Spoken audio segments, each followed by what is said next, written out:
Je crois loba oyo alobi eza parole d'honneur ako engager le sous-équipe. Et puis nako bengango heureusement pe aza fin mandat. Donc to loba aza ko assumer que ba faire courante. Ya wana to sangani ba base wana. Mais nazo loba pe na bandeko to sangani et to zala bomoko, to zala pe na bokebi. To lukana no intérêt à renaissance du Congo.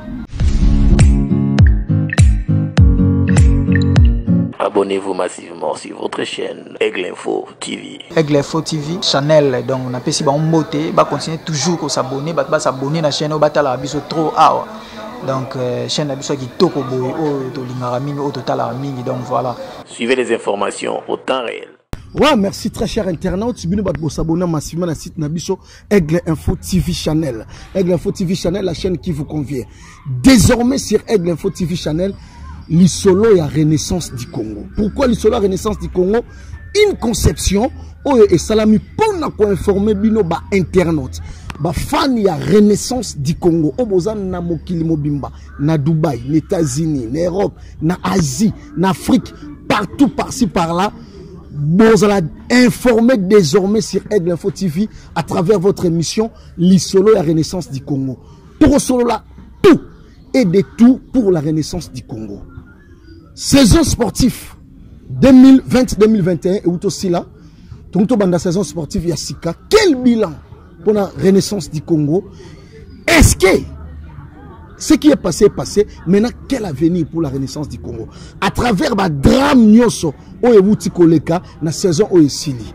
Est-ce que il y a un autre vivre sur la saison prochaine? Sur le plan du comité sportif, sur le plan administratif, est-ce que renaissance et qu'on se ressaisir? C'est la raison pour laquelle, à travers cette émission, l'isolo et la renaissance, actualité non sur la renaissance du Congo désormais sur cette émission l'isolo et la renaissance na Aigle Info Télévision Channel. Lelo nazana ba batu oyo bazana Aden ya renaissance du Congo katina bango. Batu lelo ba na vision.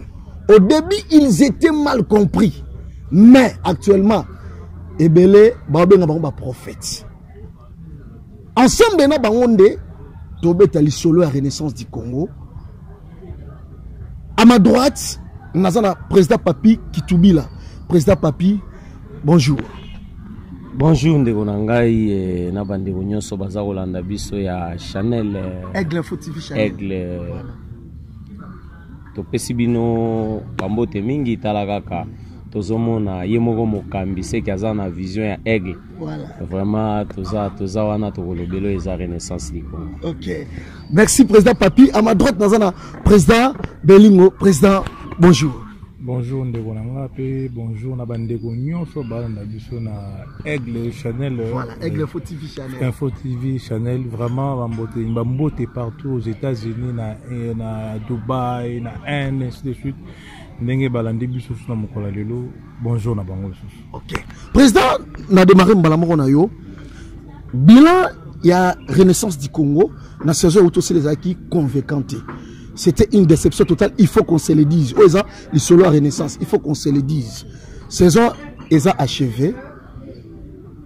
Est-ce que bo s'organiser pour un bilan ou bien pour une saison dans quelques mois, toujours démarrer déjà championnat. Est-ce que tout est déjà prêt? C'est le plan administratif, c'est le plan à comité sportif jusqu'à présent. Toujours batté.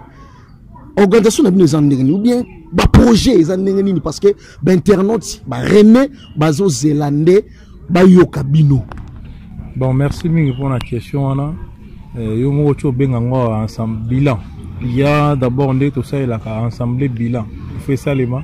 Biso Maba internaute nyonso di banda mboka pe kati mboka toko zala informer na ndenge comité sportif et sali saison mandé travailler biso nyonso pe to zala informer na assemblée bilan normalement na ndenge balingi ndembo ndé to lingaka yango to bi déjà que renaissance du Congo vraiment la saison yo to travailler le col la ba équipe moko ya Mickey et to souhait na biso ezali que saison sportive ozo banda to bandango na makasi pe selon ba objectif to nango to bi que to bandango vraiment na bopikiliki parce que comité ezaki largement minoritaire et travailler qui ba pesa qui ba on quand même dérogation na organisation to pe fédération ezaki normal ezaki pour m'abêter parce que pour organiser assemblée générale élective na mbala kataka boye ezalaka pe normal te nde biloko yela biso ba place to uta to nto sala ka assemblée générale élective pourquoi tout monde mudu mo boye pe mutongo ayepe boye mutu batu musuba yala ba photo batu musuba yabe na bani yango ndo lingité et la biso na FC Renaissance du Congo lokwa toza bana René toza ba René to ko sepela te que Renaissance du Congo et bunganzela alors to bandaki na moto akambaki biso avec Pascal Mukuna, comité largement minoritaire, mais Yende Azaki président. A été quand même minoritaire, on a Yende Banale pour diriger. Donc on appelle ça une dérogation, à continuer dans le pays. Mais na minute ba masolo ya makasi ezali, o peut-être ko beta pe si quoi até le quoi to beti masolo ba internaute, to beta masolo assemblée bila biso nyonso. To ko zo information assemblée bila ndenge et salemi na saison yo metebi que Renaissance etamboli malamu te to bongsa etamboli na biso po liboso eta la biso penda bitumba makasi eleka la biso liboso voilà liboso eta la biso bitumba makasi ozo la biso liboso président Papi na linga betana le solo na yo président na linga expliquer ba René non so ba na mokili mobimba avant faire un championnat tout le monde a dit pour parler aux alaki presque na bakanyo so ça là qui Renaissance ça la divisé quand le président Neringelezi CNS le Kolama au bino bozana président Willy CNS mususu salama na Bandal président Marli Tundulu batuya nani Marie-Claire Kengo Wadondo président vers faire saison Renaissance est convaincre tête que na Coupe du Congo Renaissance est bini prématuré na Coupe du Congo sikoyo est-ce que pour parler wana eza pour na revoiler kaka ba face ou bien ils ont promettre le moment à venir que ça force ya Renaissance où tout le monde a yebi tant Renaissance est bandé en 2014 o kangaki et memaki et comme na vaya sika na football congolaise est-ce que pour parler on a rapport na kaka hypocrisie moko pour na kozi pas supporters misu ou bien et quoi aboutir na quelque chose. Merci beaucoup ndeko nangai Aigle pour na koyebisa yo ke Renaissance esalemaki na mabanga misatu eza prophétie et révélation bo comprendre mabanga misatu wana ezalaki Ntingi Musanganya et puis avec Pascal Mukuna. À un certain moment il y a qui kosala ke balongoli mabanga mibale na kati ya lituka positionnement ya nzungu ezaki ya otengama alors tant etengamaki bakoni pe bandai ko bendana moyen nzungu ebela ezalaki te tension mataki ba groupe bimaki boyebaki ke section barumbu ekendeki section barumbu eyekutani na bandeko ya kauka basali groupe de réflexion ba évoluer groupe de réflexion eyebimisi grande commission pousse CNSP Kabwani biloko wana nyonso bandeko sala esalaki eloko ke et affaiblir équipe mais ti tokomi kofanda tofandi biso to ababantu soki problème eza bafandaka na sanzete mpona kosolola mais sikoyo na kati ya masolo wana nde kosala ke Renaissance etombwama mais tozotuna sikoyo masolo wana eza kosololama ezali oyo ezouta na mitema to oyo ezouta na mbebo nga na kosenga na bato nyonso toza euta na kati ya motema mpona nini Renaissance 2014 Renaissance 2020 eza Renaissance moko te na minute avec Pascal Mukuna nga na obenga ngo parole d'honneur alobi akodirige te toluka moto oyo akosala nini akodirige. Président s'il vous plaît et sa première fois avec aloba bongo te dernièrement tout le monde qui tangu avec bon ça va na atiki équipe na maboko CNS président Willy Kindembe qui relève tout le monde qui bilan nango zaki on peut dire que le marché va monter presque positif. Renaissance et tenir Mazembe. En échec, Renaissance à tenir Vita. En échec, Renaissance à tenir Imana. En échec, et après, bref, de l'égard de bout, est-ce que, on a sûr que cette fois-ci, avec nous, qu'on a respecté parole naïe. Merci beaucoup. Nabenga, on a dit parole donnée. Je crois, loba, où il y a l'objet de parole donnée.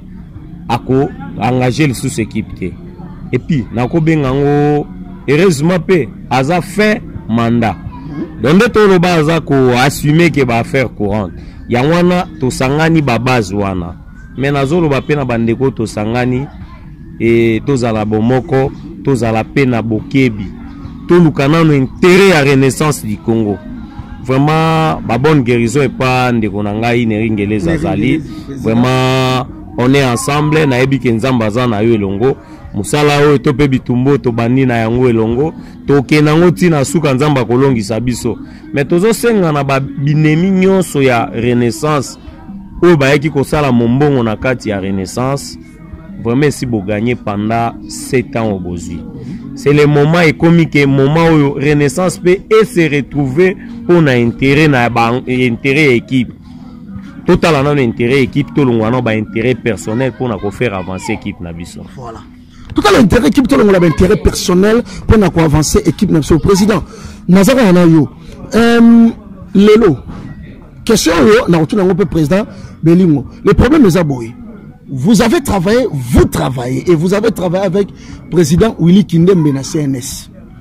Bon abato balbarake Willy Kindembe c'est un infiltré na carte Renaissance avec lui bien. OK ko éclaircir bison nini. Et sa campagne il y a déstabilisation pour naie ou bien ezali kaka façon ya ko faire de kotinda batu babaye parce que c'est un homme yo en le voyant comme ça mon que il a de bonnes visions, de bonnes initiatives pour la Renaissance. Yo ko bani na internaute. Merci beaucoup bandeko na biso les internautes bazola na biso te ngai nazui grâce ya kotambola ya kozana président Bruno Siamina nazui grâce ya kotravailler na président Willy stati na biso lobi ke Renaissance eza ba supporter ba utaki DCMP nde ba yo sa Renaissance mais soki ba koloba ke président Willy aza avec lui bien vaut mieux équipe ezana ba avec lui bien que ba imanien. Parce que oui, je vous dis la vérité. Ce qui pourquoi? Merci. Pourquoi on que président Willy Azali avec lui bien. C'est qu'il y a eu avec les aïe. Et ça bon Renaissance ces équipes au en 2014. Faut voir que Zoaka Batunion sont blessés au bazar ko le maramati à football. Ba mon Renaissance c'est ko ça la série moko boye. Yango bayaki. Mais na lobi bien na liloba na ngai. Ce qui est que Ezake ba avec lui bien président Willy Aza avec lui bien vaut mieux to souhaiter ba avec lui bien na carte Renaissance na kutie na sincérité moko on a kutaki nango na ba président d'encadrement o ba lekate na yeko kutaye na ouverture amour et équipe et puis azwaka souci à Renaissance logo ya likambunaye logo ya likambunaye et puis asalaka alalaka te abundaka mingi on a Renaissance. Okay. Est-ce que vous y croyez que président local a corps d'encadrement CNS bati que lié pendant charge ya équipe nemu kunatika ki mais ça va avec lui bien nini comment je peux dire a corrompu facilement bilan naé il fallait que ça la négative ateni mazemba échec avec les imana et bongo mutana kolobane ki aza avec bien te ngana ebeza o balobake motonyo social nya boma mbwa na ye akosila ke ka aza na rage mais bandeko degré ya koina ndeza degré élévation na ye très bien donc président Willy na pesi bambote place aux ali et yebara ke victoire mon côté to pesoko linyoza molongi fo bunda onyo seza ba eza bitumba. Mais c'est la fin qui justifie les moyens. C'est la fin qui justifie les moyens. Président Belingo, quand même question. Nazongi Awa et pas maintenant on change de forme. Président Willy c'est un fait bien. Azaki Batubabi c'est un infiltré. René Agi pour la Renaissance et non pour la Renaissance Liboso. Voilà la première question. Maintenant, Virgin a continué. Groupe de réflexion. CNS Lokolama. CNS Bandal. Basriti est belé na kata Renaissance. Pour Nanga en tant que journaliste, dans le but que selon l'analyse Nanga, ça n'engage que moi. Basriti pour Nanga et Yangonde muteye ko boma Renaissance. Parce que trop de structures, trop d'avis, mais équipe en soi, ils ont produit et l'autre côté. Merci beaucoup. L'important c'est est-ce que faut tout le monde stricter on a sur la saison tout banda ou bien faut qu'on trier qu'on créer commission moko oyo et qu'on engager Renaissance dans la grande décision. Bon, merci beaucoup pour la question. On a bandana on a la structure pour la vraiment la structure est là qui est salimaki parce que il y avait mécontentement il y a supporter d'autres ba mes gestion tout le monde qui mes gestion l'équipe to banda qui monde de ko papa bandi wana et pour tout ça dans un groupe de réflexion et banda qui non na base to banda na base comment qui ba supporter mo boy ba vendre à telle place pour na ko bom équipe c'est juste pour na ko bom équipe. Mais tout ce groupe de réflexion. Dans le groupe de réflexion, il y a une histoire vraiment de groupe de réflexion de Salis Konini, grande commission. Aujourd'hui, comme non, il y a bateau. Donc, il y a une structure. Donc, nous avons vite compris que non, bande Belé, bazari peut pas pouvoir. Mais c'est la rana si ma gestion. Alors, on n'a pas besoin de ça. Dans la structure, nous avons le bien, ta structure. Nena ko bele lawa tamba futur comme na suka to ko mpenda na temps yake yoza kana section kingandi kandi to bande to kutana kana stade to comme na moma wana mais to comme na moma bo to comme na kata lisanga to solo laka mais quand ndenge président papa sembola ki ensemble ngo bien te et comme na baluki mbongo mutu oui ne banani. Non, je ne suis pas là pour nous retendre avec faire la publicité. C'est-à-dire position boy. Voilà. Diviser pour mieux régner. Et banda depuis quand la football to lingarangote. Voilà. Muta comme on que ce qui lisanga et salemi Renaissance zongi moko na odasu megate. Très bien. Ce Renaissance zongi moko na odasu transporter on a kosaka. Ozoke no mamba musala na yo o ba pesio transport soit disons que musala ya makamwana okendelaka o profiter na banzela na yo. Tant on a pendé sili. Ba profiter vraiment bakanga ba bagage na bango bazonga na ba section. On a section te avant na kandenga vandaka akumisa Renaissance ndenga vandelaka. Parce que on en a marre ya babilo mususu que mutu. Comment batu mususu peut-être que humanisme ils sont batu na mokili assez. L'isolo to beta il s'est limité que c'est moi le président n'engi na minute to beta l'isolo à son hôpital. Na pese mbote so ka na biso na nzela moi basinga bon établissement là et vraiment toza au cœur na yé. Et toza te que tout ça la chantage na ba réseaux sociaux pour na maladie ya mutu. Non. C'est comme si bandeko mususu balingi na bango lisanga te. Lobby to komi ko linga to pesa diable o to benga diable lobby akobima lobby sauveur à Malobi Jésus. Pourquoi tu lis l'isangate? Au moment où tu sali I, il a préféré B.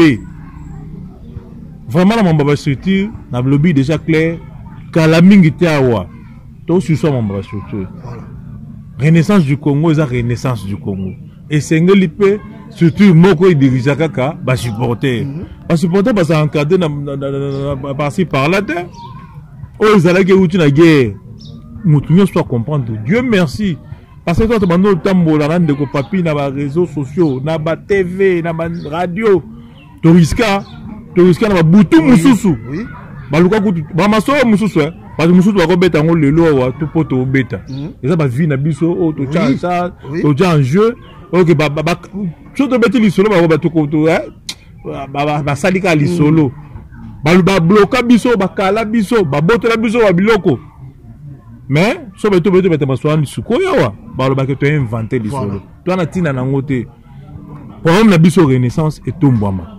Lelo, tous aux ventes dans l'Isanga, lobby, j'espère, les entendus dans ma solo. Mais journée à jeudi, il y a le 8, et tombé le 8 juillet. Tous en réunion. Et ça, juste le cas pour la Renaissance et Tombama.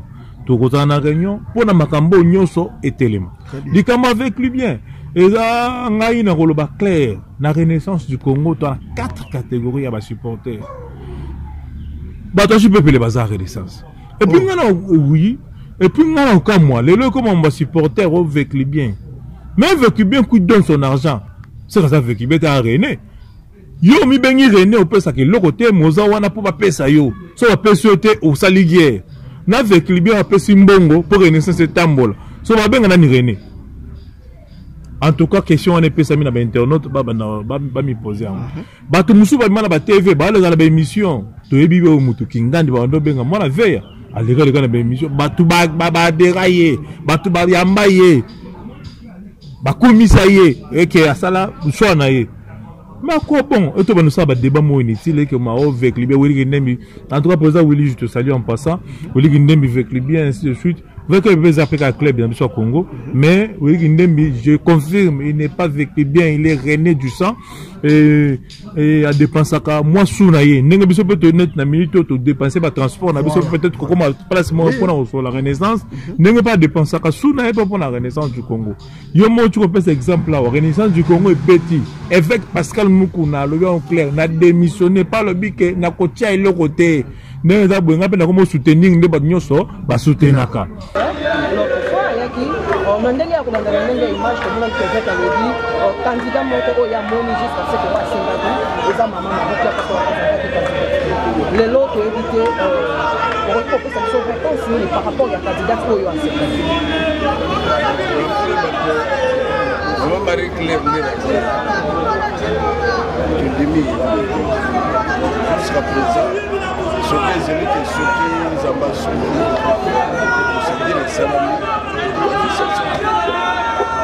Alors, on peut éviter par rapport à Rwanda, vous avez président Abisso Omari, on peut éviter réponse à ce que maman Marie Claire a une procédure. Vous avez proposé un report parce que ma supporter m'a dit non, comme il fait la bonne bouton. Vous avez proposé que ça la procédure, on attend qu'est-ce que ça. Moi, je suis dépendre ce qui a trouvé de cause à l'Assemblée, de cause à la tension, ce qui a eu, sera le bien. Donc, côté mais ils ont la structure moko oyo esala kini ni ba match 4 grands matchs papa. Grand match, 4 grands matchs. Mais c'est ne soit na kaka eux ont dirigé na Willy Ndembi. À l'époque, tu évitais que non, de qu'on a vu sur Mali, non, de Mali pas à la CNS. Mais en tant que vice-président, mais soumis, tu évitais pour son nègre de la. Mais ne t'osao, non, la salle qui m'a bé. Non, ça qui m'a là, ne t'osao, mon ça qui m'a bé na mala moi, tu compter. Tu compter, biso nyonso, barene. Chali banga na yo ya kotonga, poto tonga, renaissance. Soko yo na makamuna yo, ote biso, tozana biso, boyika na biso, papi qui tu la. Te. Biso renaissance du Congo primordial. Willy Ndembi, Mali Tundulu, Neringelezi, bas sauvons renaissance dans le groupe de réflexion. Je te dis, peut-être autant à ma structure là pour autant en moi, autant à autant autant de bêtises. Le à grande commission, c'est par rapport au groupe de réflexion. Or, tu as tembe tel, bois comme on a 4 réseaux sociaux, or tu as tembe pour contredire la maman solo. J'ai été ngai Rigo Belengo nazalaki modérateur ndeko papier ebi parmi soza ba ndeko nyonso baza na grande commission ba ebi. Alors tout ça antina masolo na kalaté to bongisa renaissance na biso telema so tout ça ba structure c'était pour la gestion mais je suis mukuna le mukuna qui dirait que non ngai na tiki to sangana to bo sangana poto sur la renaissance le long de qu'on a biso azo malaise de comme bandeko mo boy non bo so zaki ndeko papier mutazo kian donc to papier bandeko na lelo tozana attitude ndenge naza wa moni biso to yeko to ndeko papi tozana attitude moko boye tozana attitude ya ndeko na biso président Neri azan hôpital tozo sambela nzambe asunga ye poto continuer gagner longo oki président papi alobi que itumba oto bandaki il faut to komana ngoti na suka suka so comité en tout cas to tikana te to so komi na point ya kosangana to continuer kosangana to kozonga suna ba point na départ te ke o mutanani na zate abiso to ba rené so comme sa renaissance pour l'air à la vert orange blanc c'est que tellement place autozali toujours continuer yo tuna lobby président papi li solo wana ya unité li solo wana ya to sangisa masolo pona ba candidat na biso to ba ndenge osala ensemble mini ensemble le gande nini en mini ensemble za cuisine interne ne to lobela wana so cuisine interne basala ngona banana lisanga famille so to linga na biso cuisine interne ngote so to kuta na biso te so to linga cuisine interne salima to tika ba divergence nyo suzaka nango nga bale to kumisa joueur moko te mais to yambani pour une équipe moko normalement to sala ngo pe déjà o ko to kumisa ne Sissoko o ko to kumisa Milimo voilà donc Milimo Chebi mutabando lingane Sissoko mayambi batuka ka po Milimo Chebi za renaissance de Chebi donc to me ko longo la ba divergence wana et ça mala monter na pesi bande ko na biso nyonso ba ki na quand même l'hôpital de ko na biso ki uta Joël na pesi mbote ba ko pesa biso contre ndenge ezo kendela mais to za na li bon delika pona président Neri a tellement pour to continuer ba réunion na biso voilà li bon deli pour le président il a tellement pour to continuer combat to pe lit auto bana parce que commis déjà et aboutir déjà fruit nango ya lit au président papi nazongi na yo avant to clore entretien lelo nazongi na yo Marie-Claire Kengwa Dondo, Willy Mandala, parce qu'il y a des candidats. Il y a IDPS ou Alimete, j'ai oublié le nom. Batouana Nyos. Bino boza bateau yo, bovandi na Renaissance. Bobandi, to bani Renaissance. Ti, tota ni marame kendelele. Bateau no so bazoya, bopesanga Renaissance na rosala boy. Bopesanga Marie-Claire Kengwa Dondo apesi, alobi, okunaye alobi, okunaye alobi. Oza cirkelelo, nenge avec Mukuna, atiki na eboye. Muto ya rejoie à remplacer avec Pascal Mukuna. Na bango to na tangi wana. D'ailleurs, première question est-ce que batno sotozo mona wana c'est officiel ba poser candidature na bango officiellement ou bien ezaka réseaux sociaux to pe ko luka ba poser candidature. Dédé soki avec nenge avec atiki boy.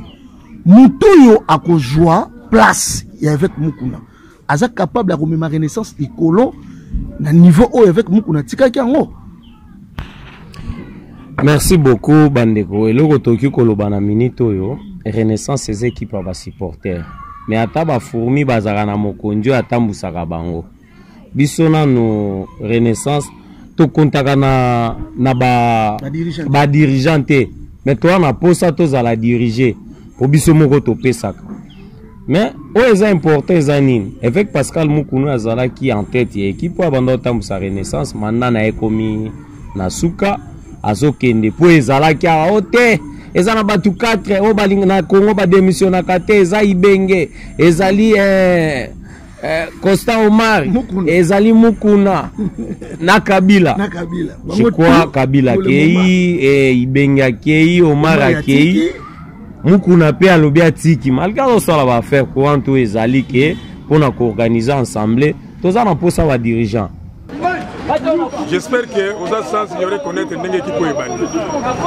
Équipe bandi n'enge zala qui na place komi. Lelo équipe na biso et comme équipe moko ya pamba. Équipe ça mal dirigée. Ba joueur baza na condition ya bien té.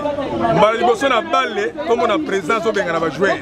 Maman Marie-Claire, Willy Mandala eza montage eza ya solo bazaba na ba komba candidate bazaba prétendant au baye ko bima ba blakisi bonne volonté ya kondimake bazo diriger club yo poza musiko zo tuna me ngai fona ya pe na pesa candidature na ngai bon naza moko pe ngana fondateur ya Renaissance pour Renaissance eza équipe ya ba supporter donc okipo benga biso bitende ko faciliter ngai te pona pusana na tika nini 089 79 20 510 089 79 20 510 déjà Nicolozo ya ozoka avec Pascal Mukuna na ba commission eza sur place ba ko annoncer officiellement ouverture ya ba dépôt ya ba candidature pour monter comme candidat il faut somba fiche na un niveau ya DAPS et soka sombi a remplir formalité voilà à ce moment là to benga comme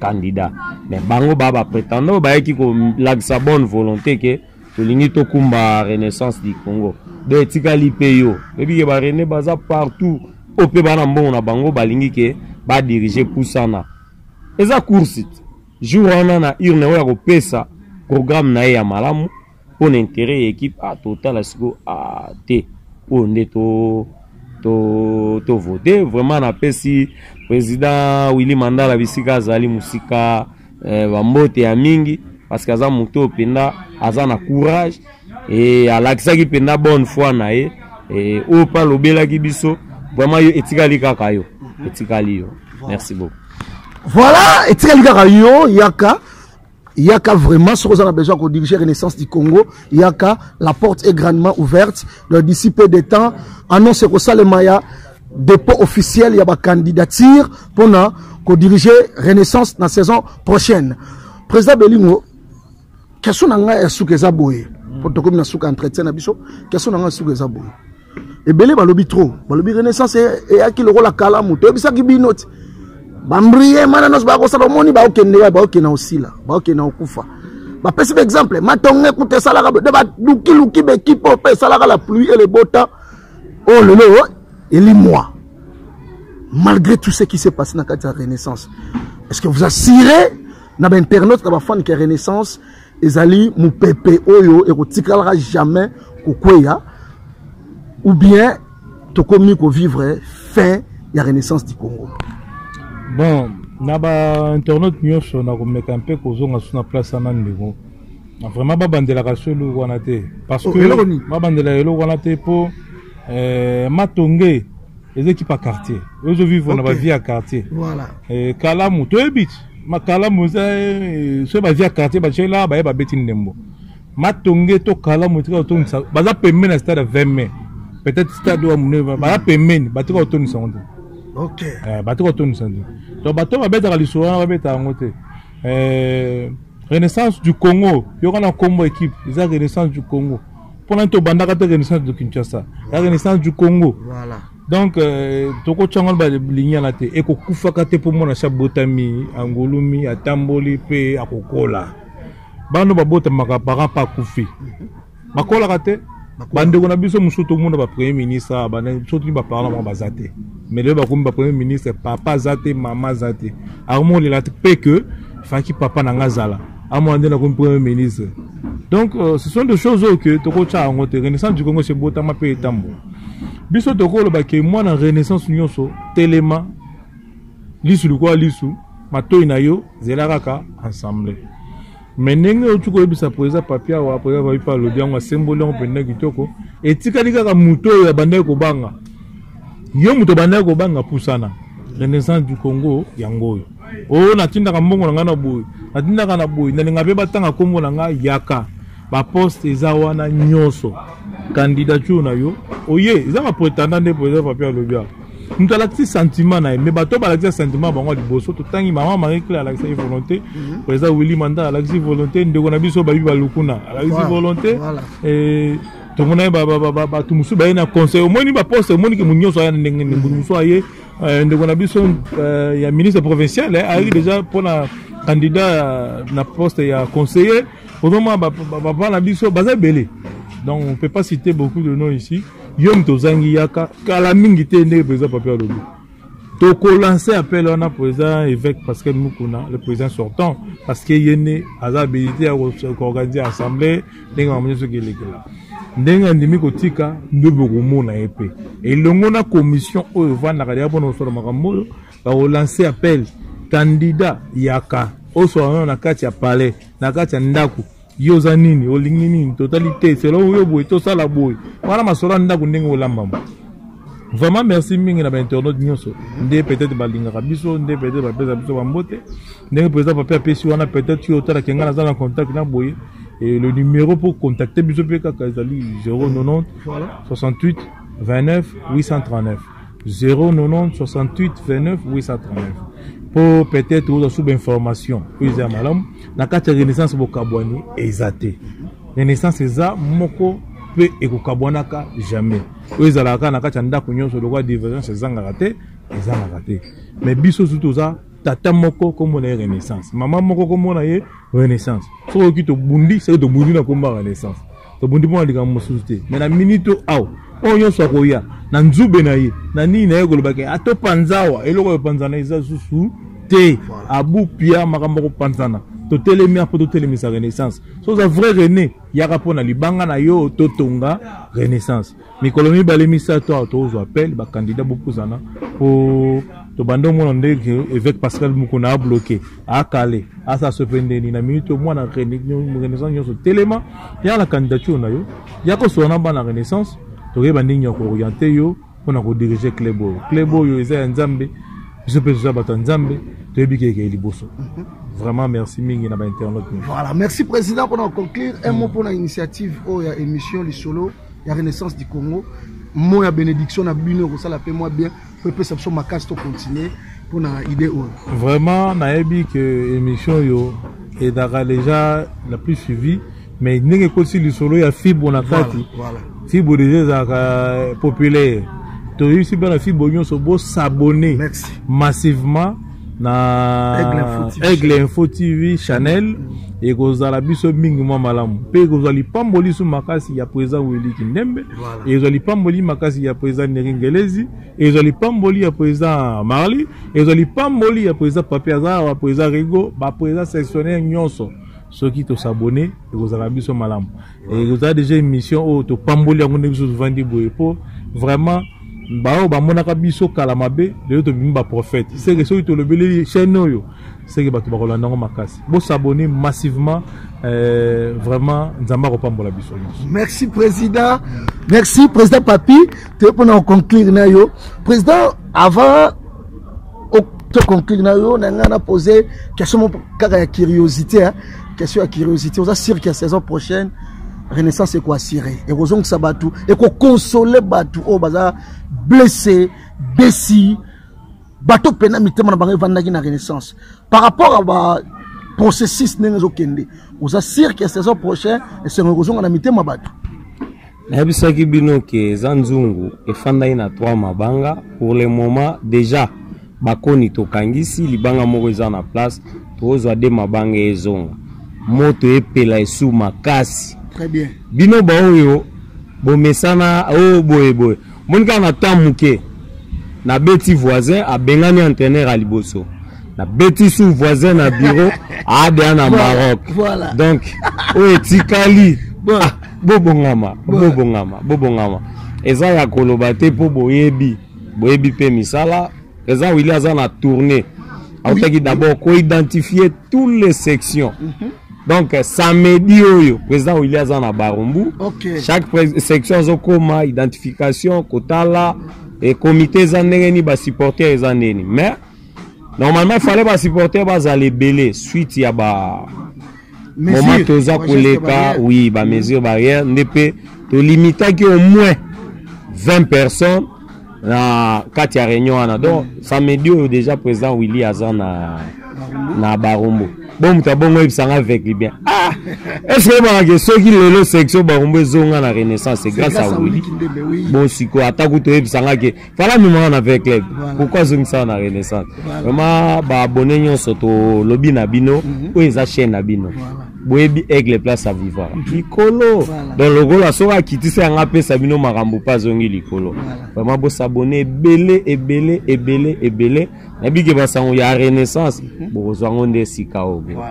Merci beaucoup. Voilà. Merci très chers internautes. Merci Bino Bato Bolandi Biso à travers cette émission Lisolo à Renaissance du Congo. Désormais une émission où vous allez informer en temps réel pour la Renaissance du Congo. C'est-à-dire que Erosala na tendance te Erosala pona ko kitisa ba musute ko tombola ba musute non to lobela kaka Renaissance 1.3 samedi Bourgeois en live. Descente, il y a président Willy Kindembe na Barumbu, Aigle Info TV channel Torozala wana, Borumonoka na à travers l'émission Oyo Lisolo, il y a Renaissance du Congo. Merci infiniment na ba internet ñoso, bon continuer ko s'abonner, ba rené tout, bon s'abonner parce que nous en solo pour la Renaissance eza awa. Igor à la caméra, Fabrice à montage. Merci, tokutani prochainement pour la prochaine numéro ya Lisolo, il y a Renaissance du Congo. Ciao. Abonnez-vous massivement sur votre chaîne Aigle Info TV. Aigle Info TV channel, donc on a pas si bon beauté, bah continuer toujours qu'on s'abonner, bah s'abonner à la chaîne, bah t'as la biso trop ah. donc chaîne na biso kitoko boye oyo tolingaka mingi oyo totalaka mingi donc voilà. Suivez les informations au temps réel.